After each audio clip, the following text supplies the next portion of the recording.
Good morning everyone. स्वागत है आपका आपके यूट्यूब चैनल आरएस क्लासेस में। आज हम वाक्य जो कि रचना के आधार पर वाक्य के भेद को समझेंगे। इसके पहले मैंने वाक्य पार्ट 1 वीडियो बनाया है जिसमें मैंने वाक्य को समझाया है, साथ में वाक्य के आवश्यक तत्व, उसके अंग एवं अर्थ के आधार पर वाक्य के भेदों को समझाया गया है। यदि आप मेरे चैनल पर नए हैं तो डिस्क्रिप्शन बॉक्स में लिंक दी हुई है, प्लीज़ आप सब्सक्राइब कर लीजिए, आपको सारे वीडियो मिल जाएंगे। और हाँ, यदि वीडियो पसंद आता है तो प्लीज़ ज़्यादा से ज़्यादा लाइक कीजिए और कमेंट्स कीजिए। अपने दोस्तों को शेयर करना बिल्कुल ना भूलिए। बेल आइकन के बटन को प्रेस करके सिलेक्ट ऑल कर दीजिए ताकि सारे मेरे वीडियो की जानकारी आप तक पहुँचते रहे। आपके जो कमेंट्स है, आपके जो लाइक है, ये मुझे और बेहतर काम करने के लिए प्रेरित करते रहते हैं। तो प्लीज़ आप ज़्यादा से ज़्यादा कमेंट्स कीजिए और लाइक बिल्कुल करना ना भूलिए। चलिए समझते हैं रचना के आधार पर वाक्य को।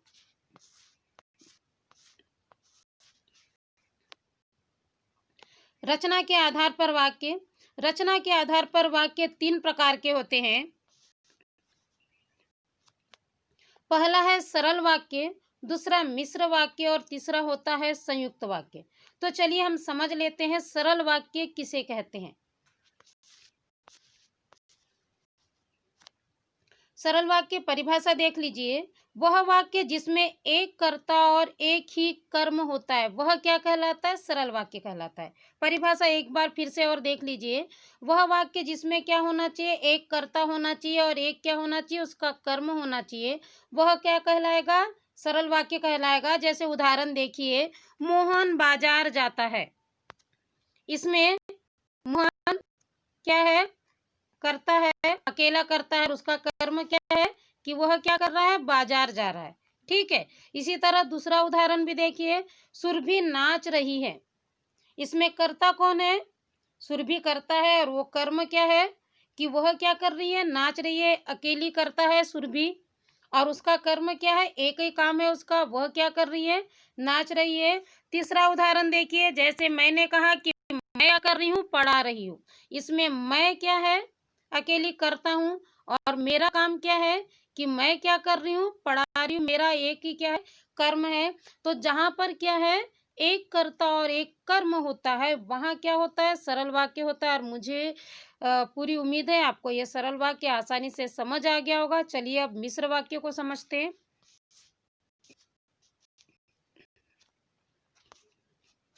मिश्र वाक्य परिभाषा देख लीजिए। वह वाक्य जिसमें एक मुख्य वाक्य एक या एक से अधिक आश्रित उपवाक्य पर निर्भर हो उसे क्या कहते हैं? हम मिश्र वाक्य कहते हैं। एक बार फिर से परिभाषा। वह वाक्य जिसमें एक मुख्य वाक्य एक या एक से अधिक क्या होता है? माफ कीजिए, आश्रित उपवाक्य पर निर्भर होता है, उसे हम क्या कहते हैं? मिश्र वाक्य कहते हैं। और इस वाक्य में आपको याद रखना है जो, जब, तब, जितना, उतना, इधर, उधर, यदि, जिसका आदि शब्द क्या होते हैं? जुड़े हुए होते हैं।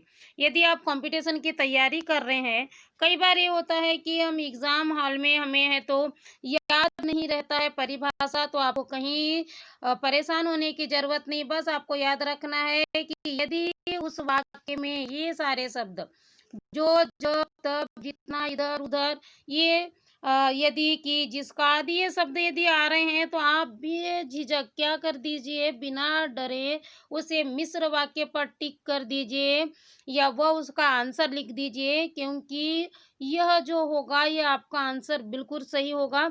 चलिए हम उदाहरण समझते हैं, आप और अधिक बेहतर समझ जाएंगे। उदाहरण देखिए, यदि परिश्रम करोगे तो अवश्य सफल होंगे, है ना? और परिभाषा में आपने देख लिया है कि इसमें क्या होना चाहिए? यदि, जब, तब, जितना, उतना आदि शब्द लगा होना चाहिए और पहला वाक्य क्या होना चाहिए? इसमें एक मुख्य वाक्य होना चाहिए। तो यदि हम देख रहे हैं कि यहाँ पर क्या है? यदि यह जो शब्द है ये लगा हुआ है और इसमें एक मुख्य वाक्य कौन सा? यदि परिश्रम करोगे, है ना? तो इसमें आश्रित वाक्य क्या है कि अवश्य सफल होंगे। ठीक है, आप देख रहे हैं उदाहरण को। इसमें मुख्य उपवाक्य क्या है? यदि परिश्रम करोगे। और इसके लिए जो आश्रित उपवाक्य है वो क्या है? अवश्य सफल होंगे। आप उदाहरण देखकर स्पष्ट समझ रहे हैं कि अगर इन शब्दों को अलग-अलग कर दिया जाए तो कोई अर्थ नहीं निकलता है। यदि परिश्रम करोगे फिर अगर मैंने आगे कुछ नहीं लिखा तो समझ ही नहीं आएगा कि आखिर वाक्य बोलना क्या चाहता है। तो और बोलने के लिए क्या होना चाहिए, उसमें जो उपवाक्य है जब तब जितना उतना जो तो ये सारे शब्द क्या होने चाहिए, लगे होने चाहिए। और आप देख रहे हैं कि इस उदाहरण में यदि और तो जो शब्द है इसमें जुड़ा हुआ है, इसीलिए यह क्या होगा, मिश्र वाक्य का उदाहरण होगा। दूसरा देख लीजिए, जितना कहा है उतना ही करा काम करो, है ना, इसमें भी क्या लगा हुआ है, इसमें शब्द जुड़ा हुआ है कितना, जितना, ठीक है, साथ में उतना। अगला देखिए, जो उदाहरण है, सभी जानते हैं कि लता मंगेशकर कौन है, इसमें कौन सा शब्द जुड़ा हुआ है, की शब्द जुड़ा हुआ है। जब सूर्योदय हुआ तब पक्षी, माफ कीजिए, ये चमकने नहीं है, चहकने लगे। ठीक है, तो इस तरह आप समझ गए होंगे कि मिश्र वाक्य को किस तरह पहचानना है, या फिर यदि मिश्र वाक्य आपको यदि पहचानने आता है तो, या फिर आपको राइट करने आता है तो आपको पता हो गया होगा कि किस तरह है तो उसकी परिभाषा लिखना है। और साथ में यदि पहचानना है तो कौन कौन से शब्द होंगे जिस कारण आप उसे मिश्र वाक्य कहेंगे। तो मुझे पूरी उम्मीद है आपको मिश्र वाक्य बेहतर समझ आ गया होगा। चलिए संयुक्त वाक्य समझते हैं। संयुक्त वाक्य परिभाषा देख लेते हैं। वह वाक्य जिसमें दो या दो से अधिक उपवाक्य हो तथा जो योजक शब्द से क्या हो, जुड़े हो, जिसे हम विभाजक शब्द भी कहते हैं, उसे हम क्या कहते हैं, संयुक्त वाक्य कहते हैं। और इसकी एक पहचान है इस वाक्य की कि इस वाक्य में क्या होता है, और, तथा, या, किंतु, परंतु आदि जो शब्द है जिसे हम योजक या विभाजक शब्द कहते हैं, यह जुड़े होते हैं। और यह वाक्य अपने आप में स्वतंत्र होता है, किसी पर आश्रित नहीं होता है। इसके पहले हमने जो देखा था, क्या, जो मिश्र वाक्य देखा था, तो मिश्र वाक्य में क्या था कि एक मुख्य वाक्य एक से अधिक आश्रित उपवाक्य पर निर्भर होता है, बिना उसके कोई उसका आधार नहीं होता है।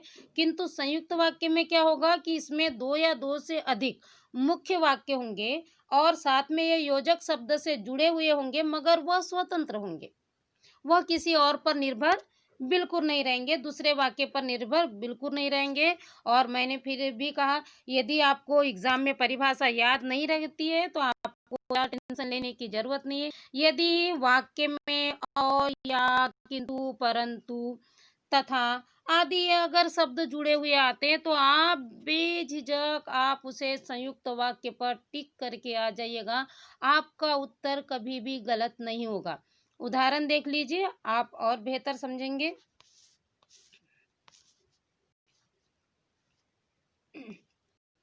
उदाहरण है, वेदिका आई और साधना चले गई।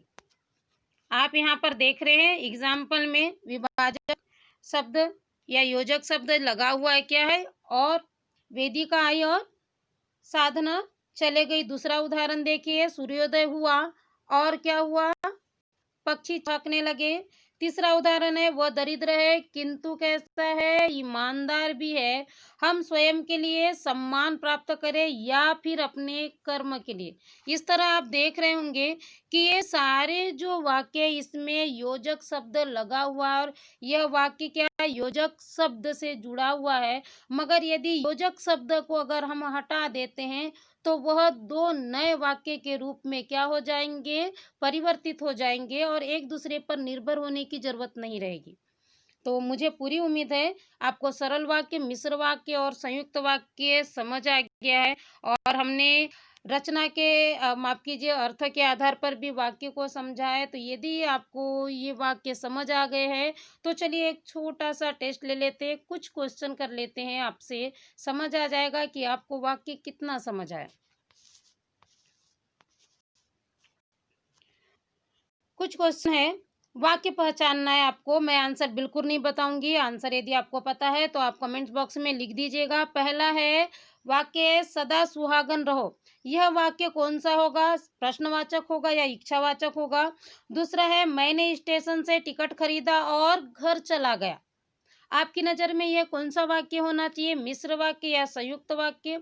तीसरा है, अरे वह तो राधा है। ये कौन सा वाक्य होगा? संदेह या फिर विस्मयादि बोधक। अगला है, तुम्हें अपनी पढ़ाई पर ध्यान देना चाहिए।